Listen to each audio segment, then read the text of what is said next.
But if we're so lazy, if we're so careless, that we do not seriously follow hard after the Lord, and we just say, well, I wish God will use me, I hope God will use me. My brother, my sister, it doesn't work like that. Being used of God doesn't come to the lazy, indolent, indifferent fellow that, will not even take the word of God seriously.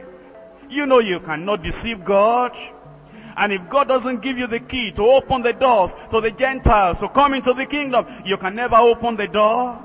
You may have all the methods, you may write up the messages, you may have the machinery and the methodology, you may have the administration, and you may be able to, even by public effort, by promotional effort, be able to gather people together into large, great meetings. You will never be used of God.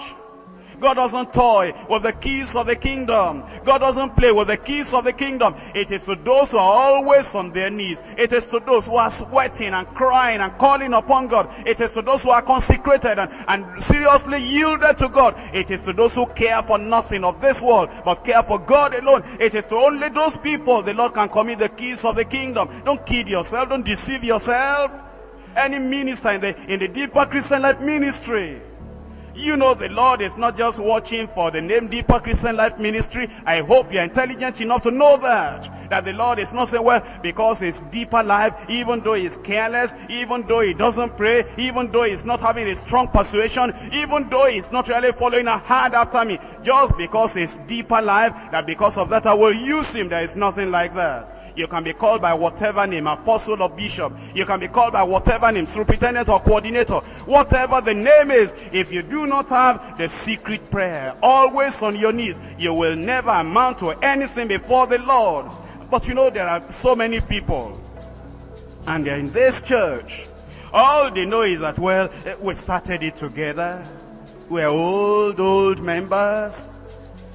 If you have eyes to cry, you should cry for yourself when you find yourself in that situation. Only saying that, well, I've been there all the time. I've been an old member there. God will just set you aside if you cannot get on your knees by secret praying and say, oh Lord, let your fire come upon me, because I want to be used of you in this growing church.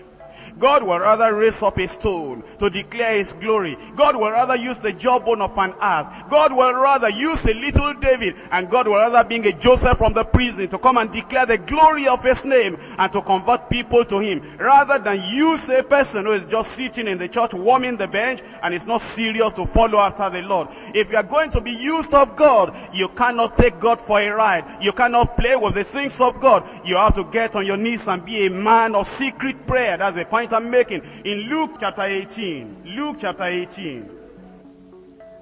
reading from verse 1. And he spake a parable unto them to this end, that men ought always to pray and not to faint. You want to be used of God? You must be a man of prayer, secret prayer, a man that is always on his knees, a man that knows how to contact heaven, a man that intercedes, a man that prays. I don't mean there's a type of public praying that people do. You find people that pray in public, and they pray long prayer, loud prayer, and they try to use some type of vocabulary in their prayer. Those are hypocrites. If you do not have the closet praying, if your knees are not bended when you are in your closet, if you are not all the time with strong crying and tears, with real devotion and affection, calling upon the Lord in secret, if you come in the public to do anything, it's just hypocrisy. God is not going to take you serious.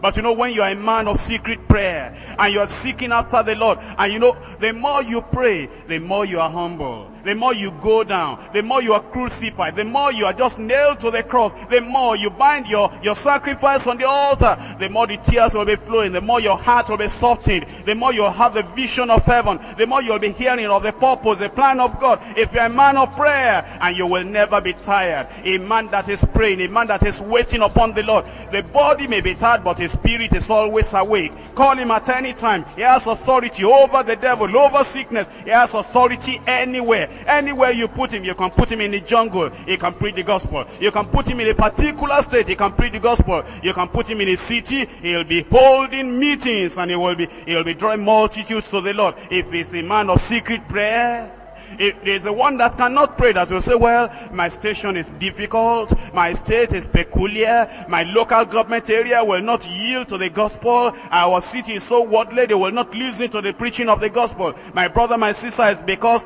you are lazy, you cannot pray. Because God still holds the world in his hand, and he can move the hearts of men to obey the gospel. And if we will find the right man, if we will find the right man, the kneeling man, the praying man, if we will find the supplicating man, the interceding man, that man can go anywhere and preach the gospel with wonderful results, and many people will turn to the Lord.